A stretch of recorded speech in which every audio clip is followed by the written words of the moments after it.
Hello everyone.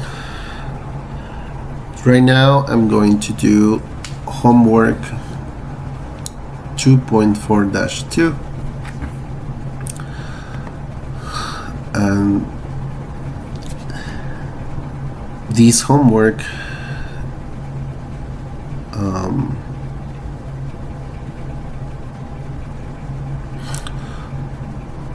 is given by this rod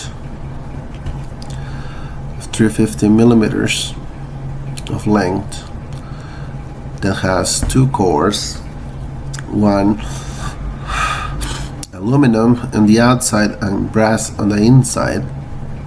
Then, as we can see here, the diameter of the aluminum is 40, the diameter of the brass is 25, the length of the whole bar is 350 millimeters, and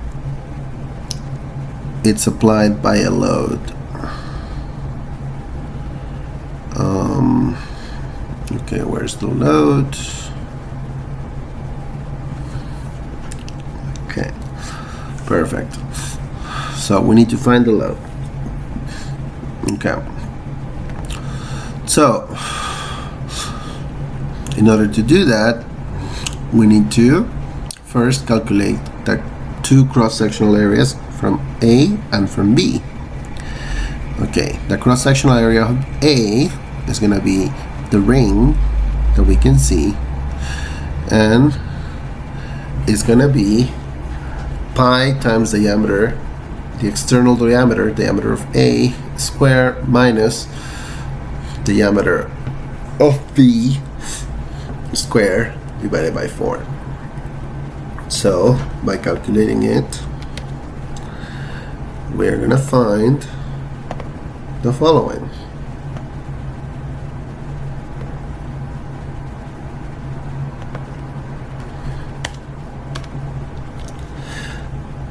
That the area of the ring A is going to be 765.76 millimeters squared.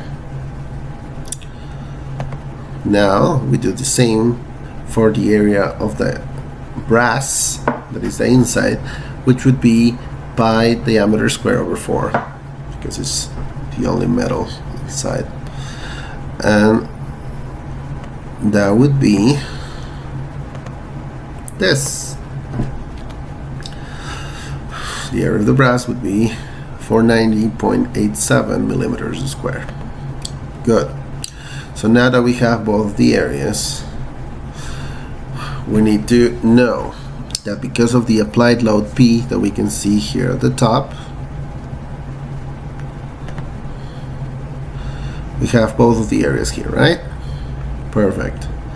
Now, because of this applied load P that is at the top, the assembly decreases by 0.1%. So the elongation is going to be 0.1% of this length, 350. So the elongation would be the following.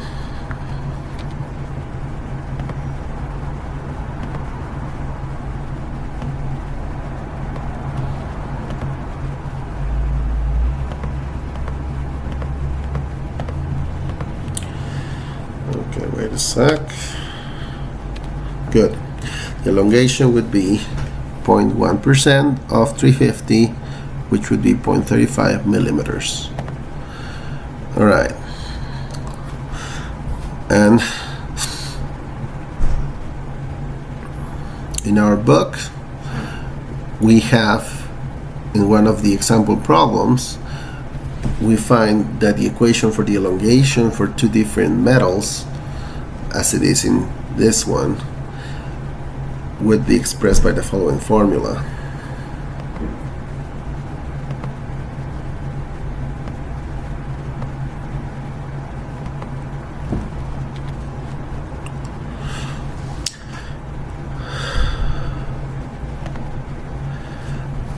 Okay, where we have the load times the length of the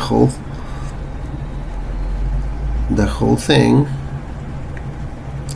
divided by the modulus of elasticity of the outer metal times the area of the outer metal plus the modulus of elasticity of the inner metal times the area of the inner metal.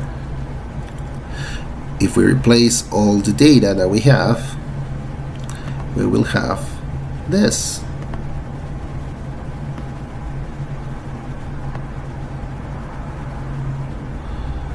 Wait a sec, it's taking me a little bit longer than I thought it was gonna take me. Okay, so here we have 0.35 is equal to the load times 350 divided by the modulus of elasticity of 1 times the area of 1 plus the modulus of elasticity of 2 times the area of 2. And I put it in 10 to the third, so everything is in megapascals instead of gigapascals. Okay, now by solving all of this, we will find that the load is going to be 104.22 kilonewtons. Okay, and I want to explain the math through this because it's simple math. Okay, so we just follow the steps and we get the variable P, and the magnitude of the load is, as I said, 104.22 kilonewtons. Good, that's the first question. Now the second question, we find the load applied by using the allowable stress in the aluminum. Okay, so we have also this formula from our book, from one of the example problems.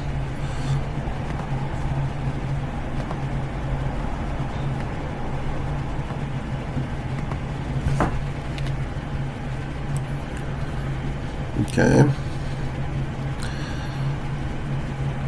and that's part B.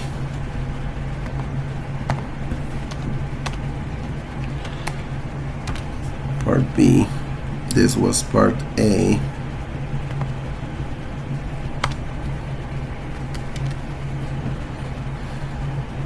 Okay. Part B, we use this formula to calculate the stress using the allowable stress of the aluminum. We know that the allowable stress of the aluminum is 80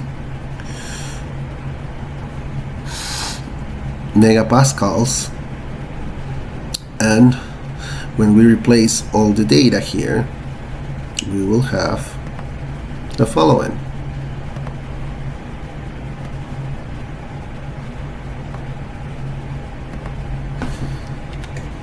"80 megapascals is equal to the load in the aluminum times the modulus of elasticity of the aluminum divided by the modulus of elasticity of the aluminum times the area of the aluminum plus the modulus of elasticity of the brass times the area of the brass."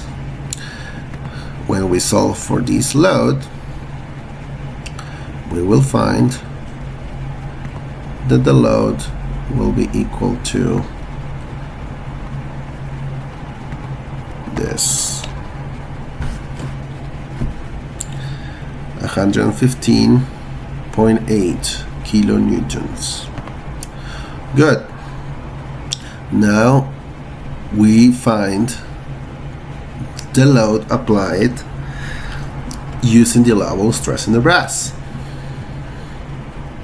Okay, which would be a similar formula, but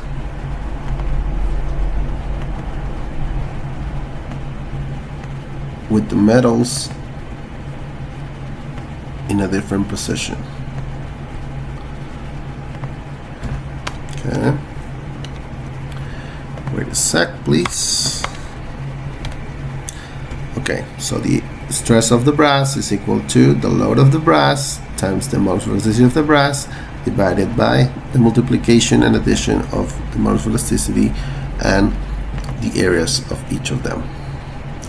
We know that the stress of the brass is going to be 120 MPa, the allowable stress, and with that we make the calculation and we find the load of the brass, the allowable load of the brass. which should be the following: 125 kilonewtons. I don't have to explain the math behind this because it's obvious, so I'll just put it here. Now, we need to take this into consideration. The allowable load of the aluminum is 115, and the allowable load of the brass is 125. Which of them is going to fail first? Obviously, the one with the lesser load, the aluminum in this case, which would be 115. Therefore, the maximum allowable load would be 115 kilonewtons. All right? Let me just put it there.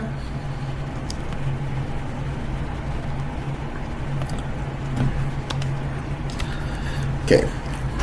With that, we find the maximum allowable load in the problem is 115 kilonewtons by comparing the two allowable loads from each of the metals. Okay, perfect. Thank you for listening. Homework 2.4-2.